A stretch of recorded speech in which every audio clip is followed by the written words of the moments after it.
Welcome back into the Mental Game. I'm your host, Brandon Saho, and this week's guest is former college star quarterback Shea Patterson.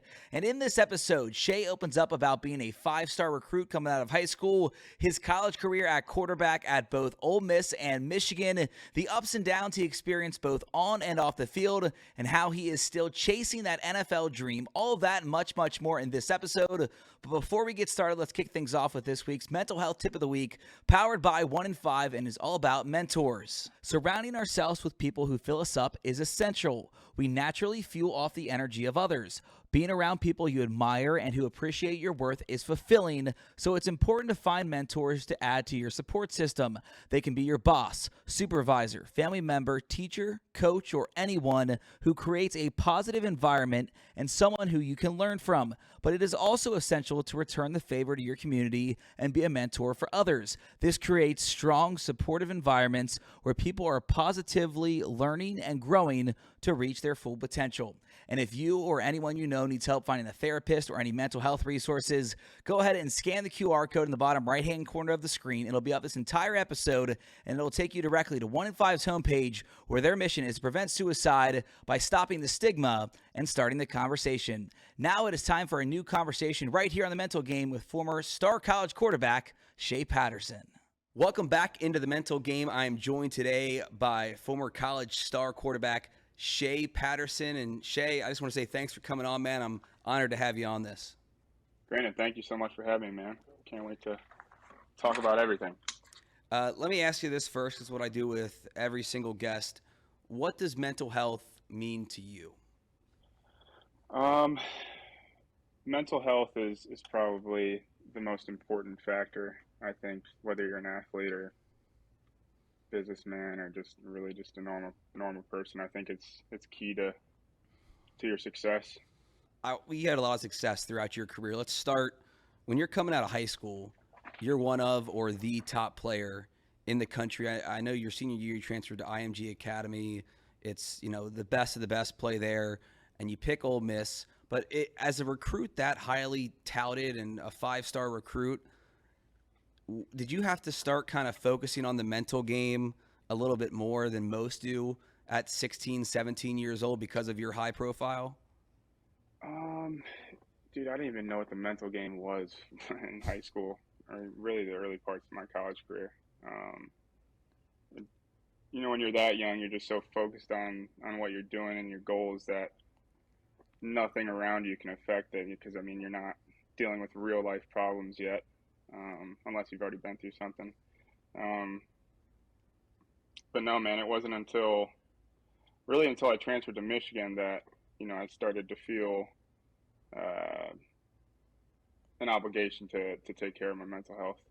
Because everything before that, man, and especially in high school, like, I had goals just to, be the best quarterback in the country, go out and win the state championship, and then go and, be the number one quarterback in the country, and then start as a freshman. It was just simple. Like, I didn't, everything was so simple back then. And, and then when kind of life hits you, it forces you to kind of lock in mentally and take care of your mental health. Was it hard at all to have, I know you wanted the attention and wanted to be the best player in the country, but at that age, was it kind of hard to have all that attention, or was that your expectation so you were just used to it?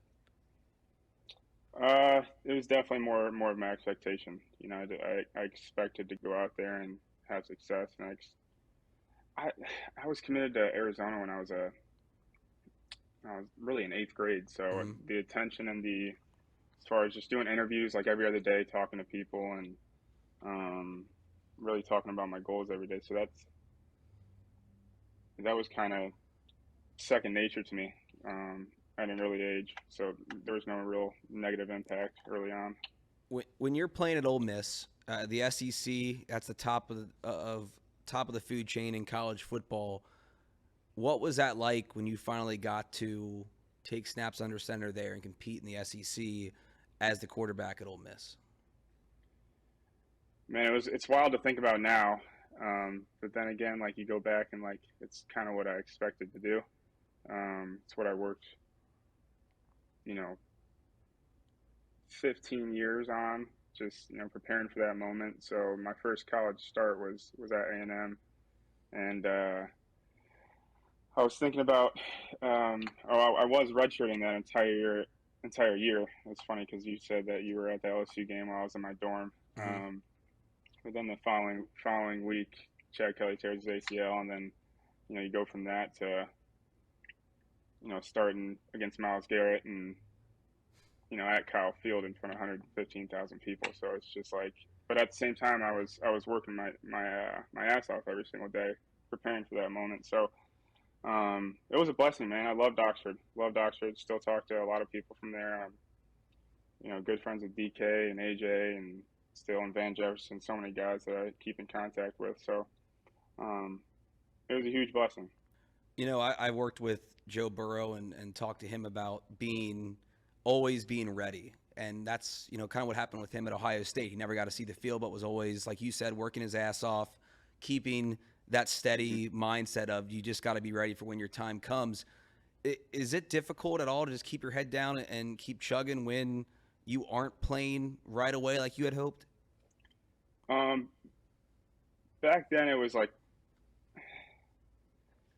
it was more frustrating because I knew eventually, whether it was this season or the next season, like I was going to be the guy for the next 3 or 4 years.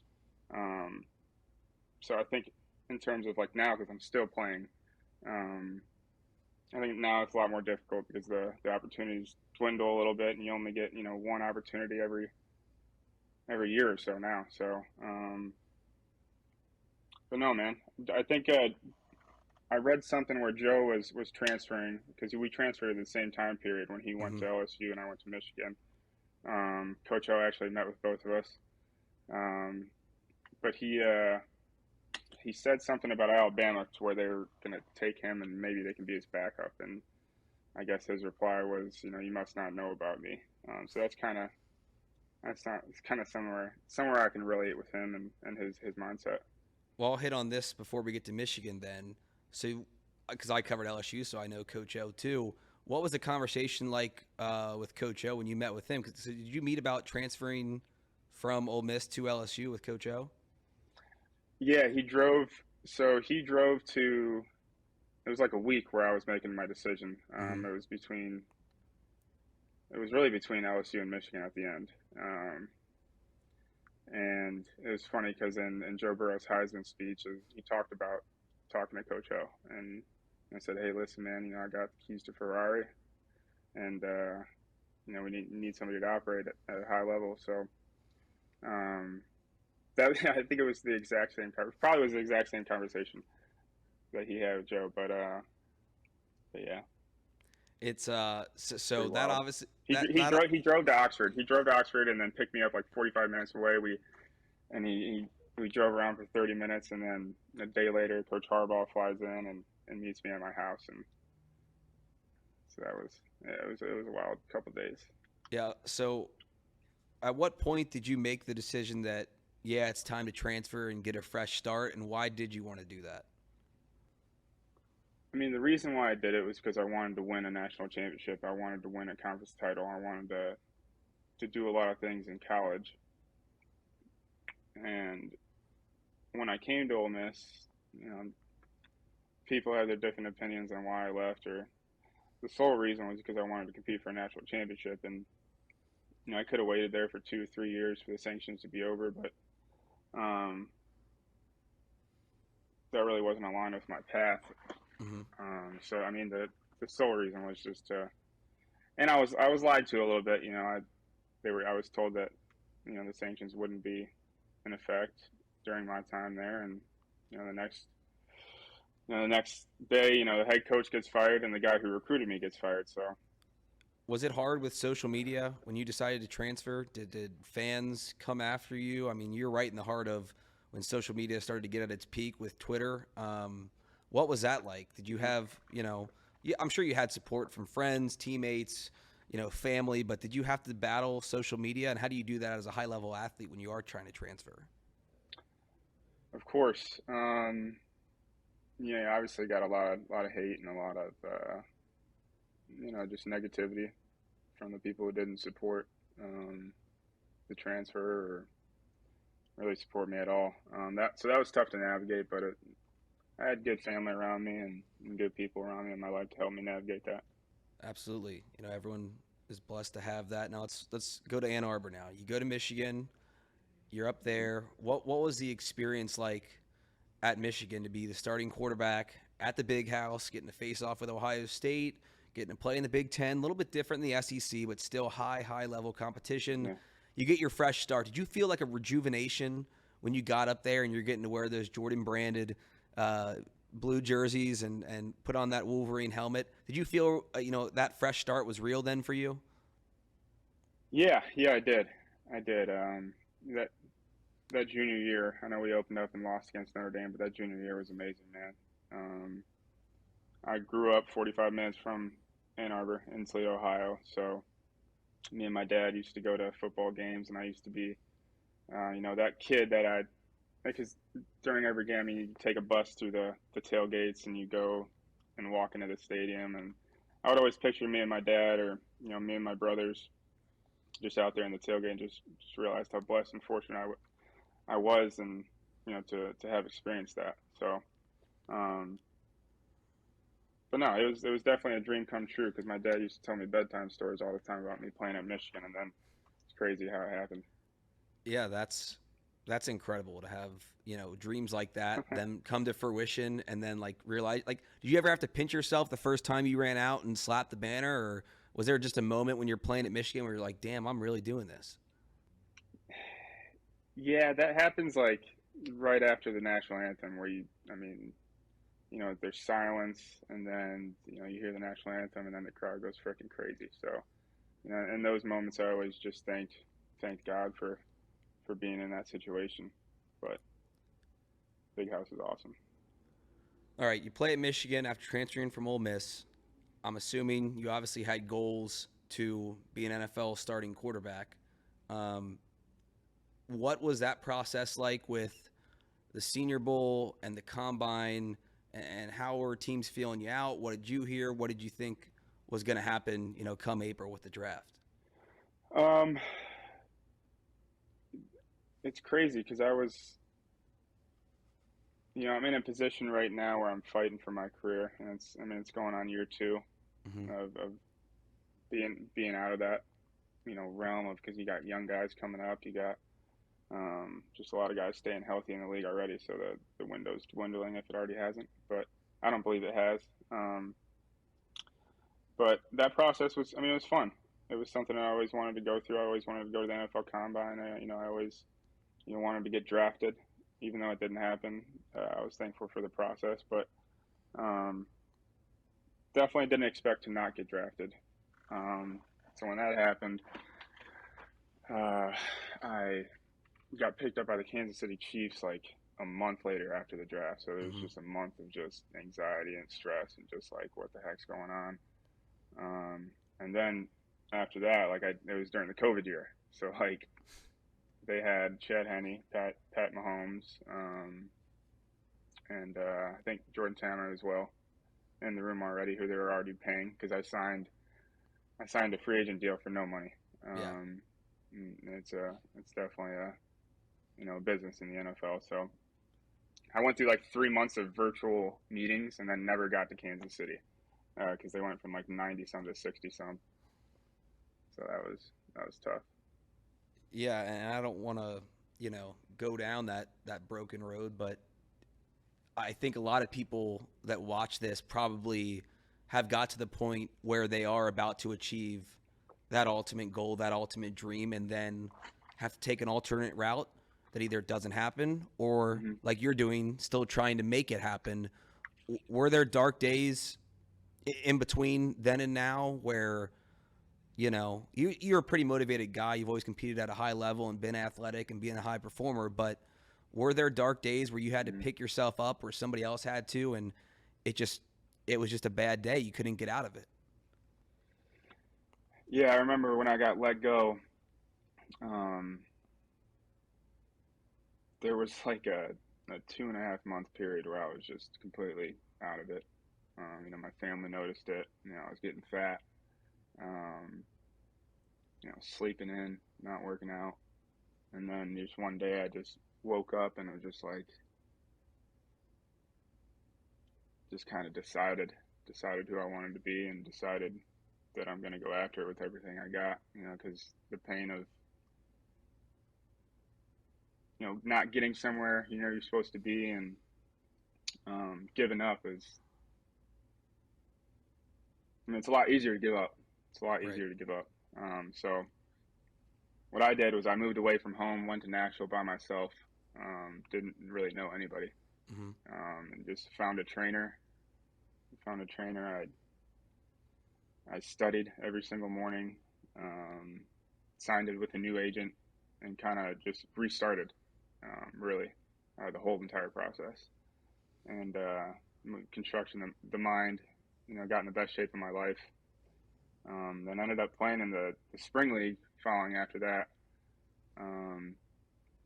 Actually blew that shit up. I don't know why the heck I didn't get a chance after that. And then, you know, when that kind of happened, I'm kind of going into the whole story. I don't know if you want to. No, go ahead. This is what this is all about. Here, play by play. Yeah. So after that, I didn't get an opportunity. I actually did get an opportunity. I worked out for the Ravens. Went like 35 for 35 in my private workout, and then they had RG3, they had Trace McSorley, and obviously Lamar, and they didn't really have room in the quarterback room. So they said, you know, hey, you know, stay healthy, stay ready. You know, we might give you a call. So I did that, and then a couple weeks later, I actually got a workout with the Houston Texans, and Bill O'Brien brought me in, and I quarantined for 6 days, and on the 7th day, Bill O'Brien got fired. And then I was literally on my way to the workout, and I got a text saying, you know, hey, we just spotted you a flight home. Can't work out today. I thought for sure I was going to get signed in that moment because I was so ready for it, and they showed a lot of interest. So when that happened, that kind of, you know, set me back just a little bit. And then nothing really materialized in the NFL after that. So I just went up to Canada for a year, and,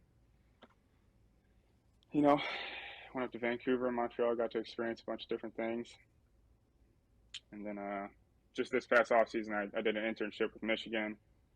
Went back to school, working on my degree, because when I transferred, I lost like 20 credits. So I'm still working on that. And then obviously the USFL opportunity. So still the goal, NFL. And how long have you been living in Nashville now, working on that? For 2 years. Okay. 2 years, ever since 2020. Yeah. You honestly feel like that's still an achievable goal? Like that has to be, you're still driven by that every single day when you wake up? Yeah, and I think I just can't convince myself that it can't happen right now. Like, why not? You know, I'm still finding ways to make money and support myself, but I'm still waking up every day, getting after it, you know, with a definite purpose in mind, what I'm trying to achieve. But yeah, man, I mean, you got guys like PJ Walker who play in the XFL, and then, you know, kind of just get in the door. Guys got guys like Taylor Heineke, who's 28 years old, 29 years old. I don't know, actually, he might be older. I don't know. He was a backup in the XFL, and then just, you know, once he gets his opportunity, kind of take the most of it. What has just your whole football journey been like? The highs and lows to, like we talked about earlier, being that 5-star number 1 player in the country, Ole Miss, transferring to Michigan, go through the combine, don't get drafted, and then you just, I mean, those free agent visits, especially the one in Houston, is just heartbreaking because you feel like you're right on the edge of getting there. Do you feel like it's been a roller coaster, or is it still? Or do you not look at it like that because you're still motivated, still getting up every day trying to achieve that goal? Yeah, I think like life is like a roller coaster, man. It's just, not everything is going to be how you want it, um, in the exact time that you want it to happen. But I mean, if you have the fundamental belief of just applying the faith, really, Hmm. is kind of what holds me together. Are there any guys that are in the league or that you played with that have kind of you've kept in touch with that have maybe talked you through some of this when we talked about those 3 months where it was really really tough? Was there a guy or two that really helped you through all this? Yeah, man. I won't get emotional, but so I had a buddy who I had met when I was in fifth grade. We played on Team USA together. Hmm. We competed against each other every single day in high school, all throughout the country. Um, Went to the Elite 11 together. We, we played in the biggest rivalry game of all of college football. Um, it's Dwayne Haskins. He was the kid who, we'd reach out to each other every other week, just check on each other, and during that time period of, just since 2020 on, he would check on me. He's a busy ass dude. He's an NFL quarterback, and I know, how busy it can be. But every other week, man, he'd see my workouts that I post on Instagram. I don't do it for attention. I just do it to let people know that I'm still fucking ready. Hmm. But he would just check in on me, man. How's everything? How's everything going? How's everything doing?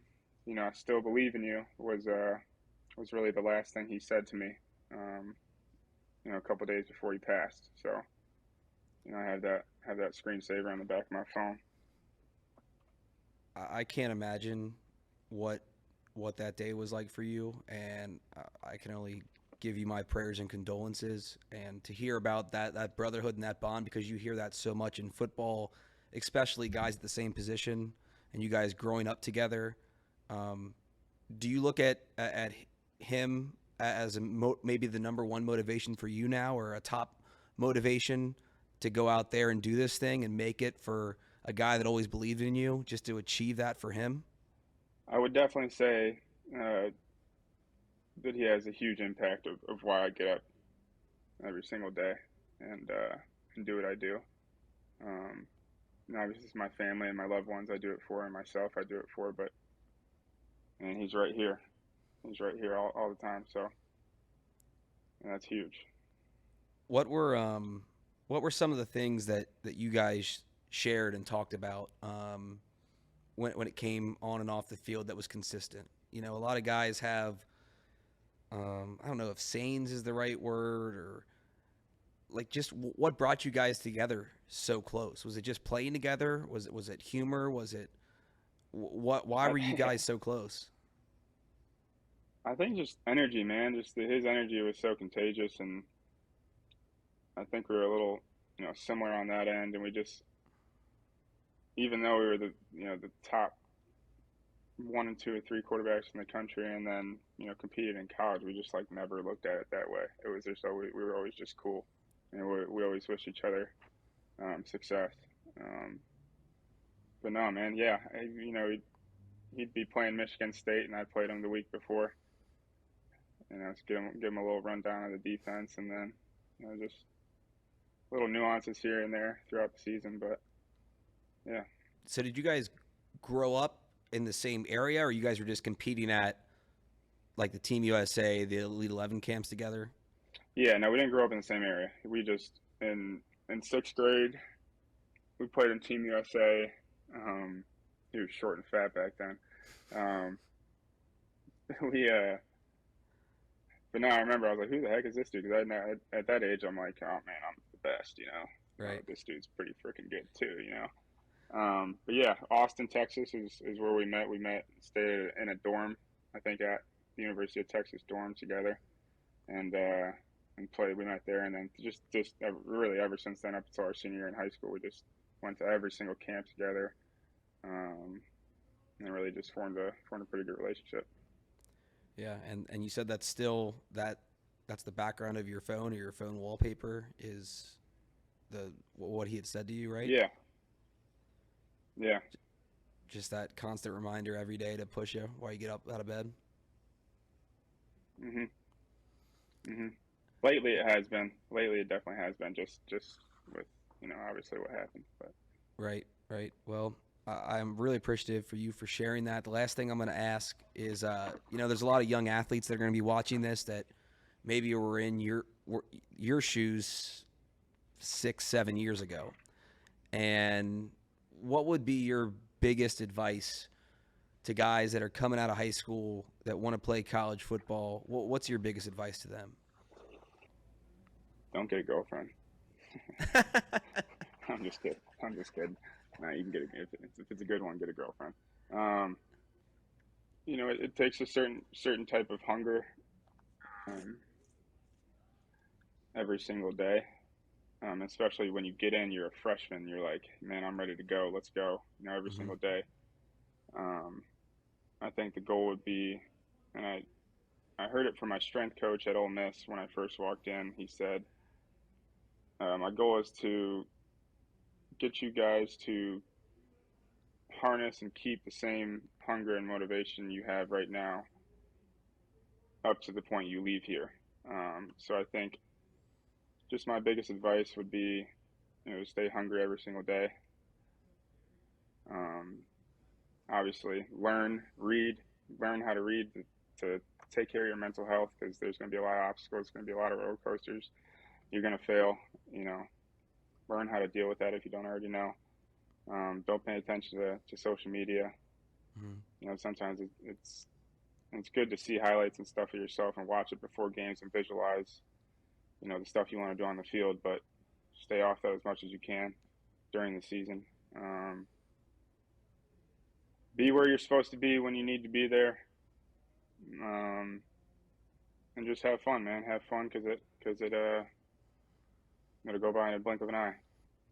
Well, this has been a fun conversation, Shea. I appreciate it a lot. I think your story and many others that I'm talking to on here will definitely make a difference. I appreciate it, man. No doubt, Brandon. Thank you.